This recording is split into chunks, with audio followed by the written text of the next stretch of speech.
Welcome and hello at Daddy Talks. Today we are here in Chodov, in front of Fruitisimo, and we are here with Jan, the founder and brain behind Fruitisimo. And I'm so happy because I'm getting to drink good juices. So welcome, Jan. Thank you. Thank you for having me here. So this juice is Happy Buddha, you said. So what is in my juice? What I'm drinking? You're drinking oranges, mango, and blueberries. Okay, and it's a popular juice here. It's my favorite. That's so your favorite. That's why I recommend. I like that. So Jan, how did you start? Because we were chatting before, 81 stores in 3 countries, 65 here in Czech Republic. So I think when I go out on the street and say, tell me the the fruit juice concept, everybody would scream Fruitisimo. How could you build 65 stores in such a small country? How that came? Thank you. It's a long story. Fruitisimo is a juice bar company. We started 16 years ago, and now we have 81 stores across three countries.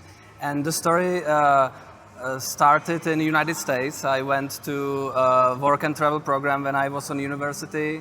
I was 20 years old, and I went for holidays to work in America. And just by coincidence, I started working in a cafe restaurant on the beach, and I really enjoyed working there. I was amazed by the system of gastronomy, all these checklists, and the system as a general. And it seems a little bit weird for me in the beginning, I would say, but when there was a Friday night and Friday evening and people were waiting about 1 hour to get inside to get a table, and then I realized the importance of all these checklists, and that was influence when we decided to start Fruitisimo. That system was with us from beginning. But when was it clear? I mean, you were there a couple of months. I heard you met your wife, correct? Yes. So very efficient. You met your wife and you got your business idea in 4 months. Very important 4 months for me. That's very important. So, but why fruits? I mean, you could come home with burgers, you could come home with hot dogs, you could come home with all the American food. Why fruit? Yeah. As I said, we were 2 partners. Now my partner left, or he's in other business, and so we start working in gastronomy. He was in Washington D.C. I was in Ocean City, Maryland, next to the ocean. And so when we came back from United States and we were students of University of Economics, we were thinking about some business for our own, like to start our own business. It was 2001, so it was the beginning of capitalism in Czech Republic, and we were not able to start a restaurant. It seemed to be too complicated for us, so we picked ice cream. We started ice cream because the ice cream culture, the level of quality of ice cream in the beginning of 2000 was pretty low in Czech Republic. So we start a kiosk with ice cream. And it was already called Fruitisimo? It was called Fruitisimo in the beginning. The ice cream was from fruit. And it was homemade ice cream. That was important because in those years there was just this industrial ice cream. And so we came with a handmade ice cream. And it was expensive. I remember as it was yesterday. How much you sold one portion of ice cream back then? It was nearly €1. What was the market price? 50 cents? Less, like 30 cents. So what was the first ice cream you did by yourself? What was the first ice cream you made? We did apple ice cream from apples, which was it was during the summer, so it was sour, and the second one was blueberry. We always mix like one and the second one. It was this soft ice cream dispenser. Yeah, I remember we bought really cheapest one in the beginning and had to replace it in 3 months. But that was the beginning. Yeah. I think a lot of our guests here will not understand how the situation was 2000 1, 2, 3 here in Czech Republic, because now we're sitting in an amazing shopping center here in Chodov, and I look around and we have McDonald's, we have KFC, we have Vapiano. So here, this shopping center now, that could be in Germany, that could be in France, it could be everywhere. But 2002, it was a completely different world. What was the environment? Because I think we really like to learn in which situation this concept grows. Yeah. I would say that the era of shopping centers, shopping malls in Czech Republic, it really helped Fruitisimo with growth, because we opened in Palác Flora. That was probably the second shopping center, second modern shopping center opened in Prague, and because of the success, we paid off our investment within 4 months. So then that was the book. Because was summer. Yes, that was summer. Exactly, great time for ice cream. And then, sure, we were thinking about opening the second one, and there was a boom of shopping centers everywhere. So it was much easier to get the lease space in a shopping center in that times, because when you have a new shopping center with at least 100, 150 new stores, it's much easier to get in than when the shopping center is leased and you have to wait. So could you say that the early success of Fruitisimo was connected here in Czech with the success of the modern shopping malls? Sure. Yeah. So you had the right timing. Yeah, the right timing. Also, as I told you, we start only with ice cream in the beginning, the first 2 years. So the environment, regarding temperature in the shopping center, is quite stable during the year. So, of course, we had a little bit troubles during the winter time, because the ice cream is not that popular during winter time. But it's not that bad in a shopping center as when you outside on the street, because on the street you have 0, -10. In a shopping center you have 25 degrees all the time. So when you look back now, you're 16 years on the market, 3 countries, you're in Hungary, you're in Slovak, you're in Czech, you changed the partner, as you said before. What was the biggest success? So what was the day when you came home and said, what was the biggest success so far? What was the wow moment in your career?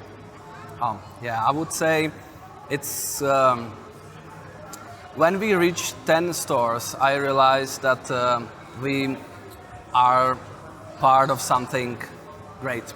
Okay. Yeah, because the 10 stores level, it's about you have to hire more people for management. You cannot do everything by yourself. And so that was the first level, or like the first checkpoint. I realized that there is something growing. Then the second checkpoint was franchising. We start franchising after 8 years. So it's 8 years ago we started with local franchising. Why you started? What was the impulse? We wanted to grow faster. So you have faster expansion because with the same money, because the investment is part of the franchise agreement and it's on a franchisee. You can grow faster into regions, so outside of the capital city. And we saw too many opportunities to open stores, so the franchising was just a, I think, natural step. How you pick your partner? What was your main criteria for you personally? What does this person, not like financially, but what kind of person you try to find? What's your key parameter? Yeah. In the beginning of franchising, we were looking for hands-on single entrepreneurs. It changed a little bit,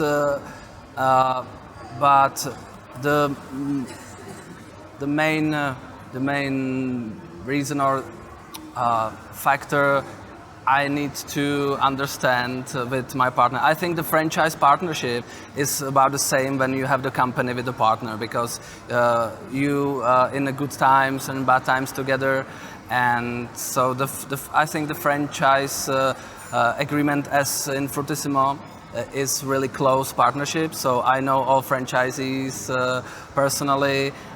We always, before we sign the agreement, we go for lunch or dinner to know each other much better.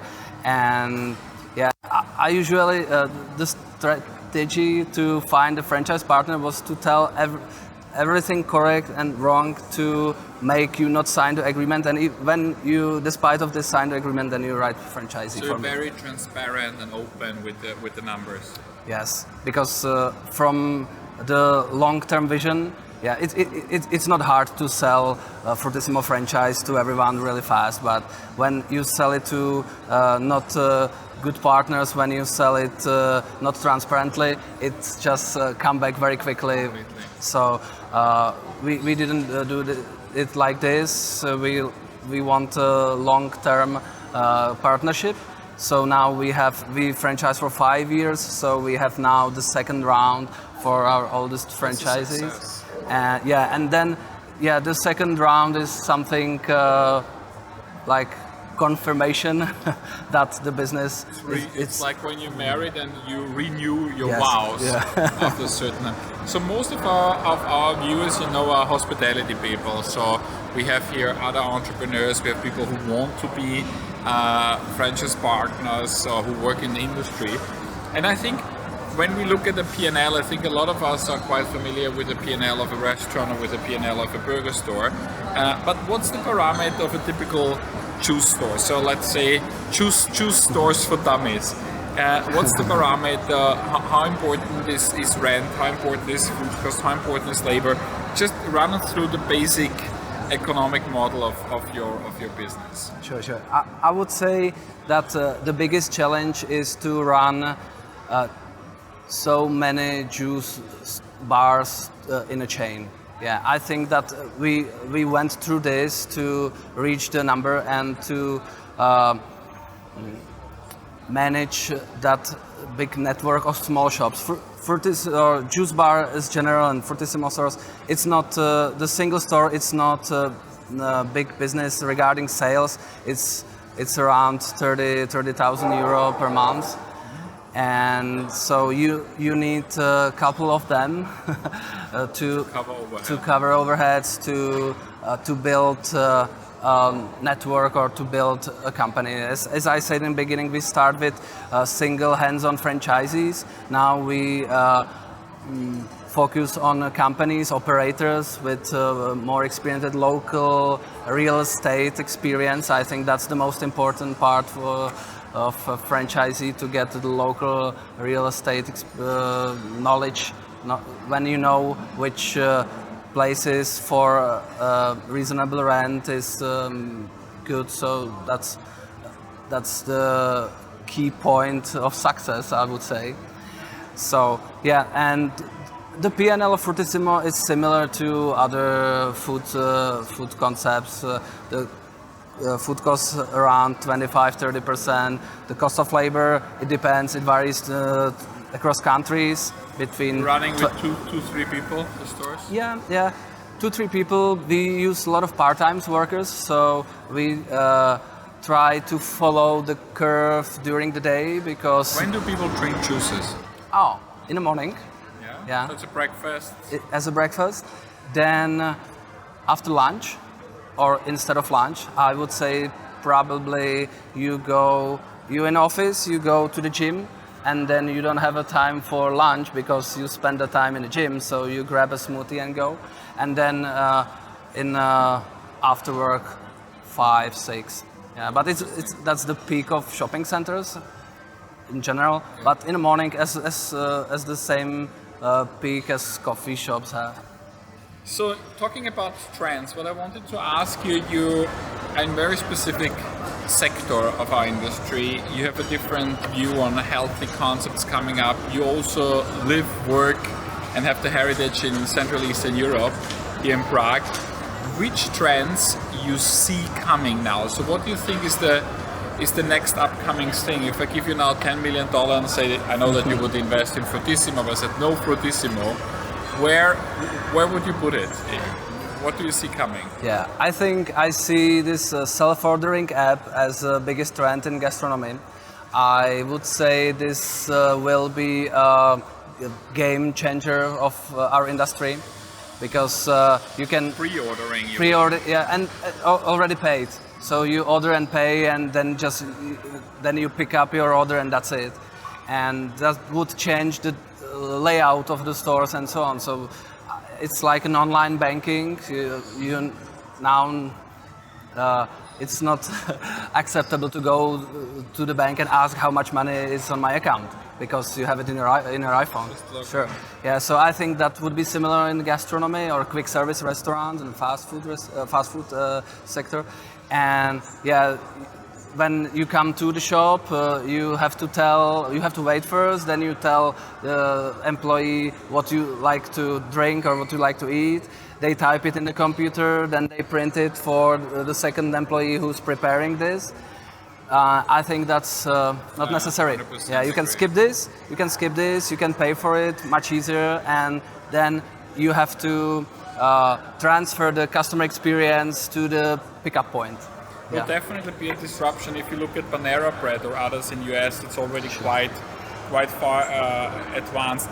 Is delivery business, because that's another disruption in our industry, is delivery important for your concept? Do people order juice or? Not yet, but you offer or you don't offer at all? We offer. We work with Uber Eats and we work with another company, but I think it's coming. The juice or smoothie, it's a little bit too small for deliveries so far, and the delivery is not that cheap. Yeah, but I went to China last month and I saw all these deliveries, scooters everywhere, and the Element Fresh is very big in delivery. Yes, and this Starbucks guarantee, I think it was 20 minutes. You get your coffee to the office desk. Wow.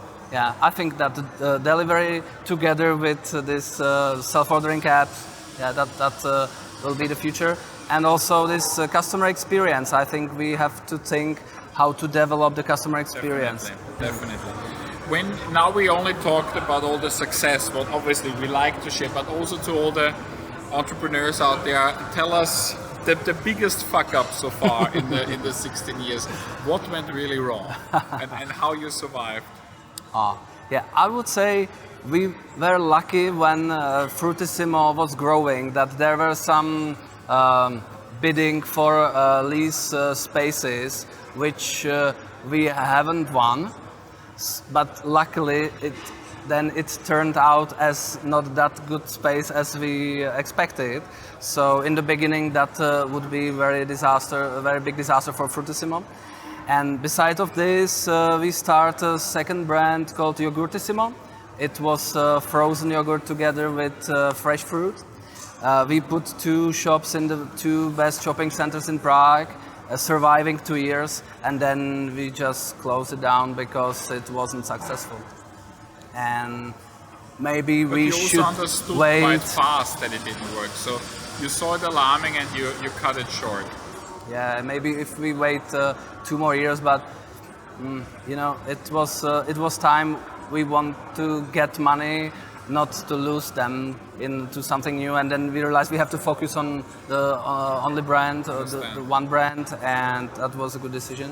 Yeah, so we paid for this experience, and I always say when I lose some money for some new experience, it's usually worth that money. True. So when we look now, the next, let's say not 16 years because it's quite a long, but let's say the next 5 years of Fruitisimo, I think you're coming quite to a saturation in your home market. There's still probably some to open. You started franchising in 3 countries. What's your goal for the next 5 years? What's in your book? What is your game plan? Yes, yeah, we see a lot of potential of expansion. We start an expansion with Shell, the gas station company. This cooperation ended up being our first major multi-franchisee, and then I realized that the future of Fruitisimo is in multi-franchising. So we would like to expand on a franchise model into new markets. And which markets on top of your list? This 5 is Germany, France, UK, Scandinavia, and GCC, this Emirates and Gulf markets. And with the concept, do you plan any major evolution or revolution, or do you think that what you currently offer will be same hip and trendy in the next 5 years, or do you think you need to adjust? I think the key factor for success is simplicity. So I see that could be another trend, like Five Guys, Chipotle. They start with really simple menu. So we should simplify our offer a little bit in the future. That I would like to do. Streamline.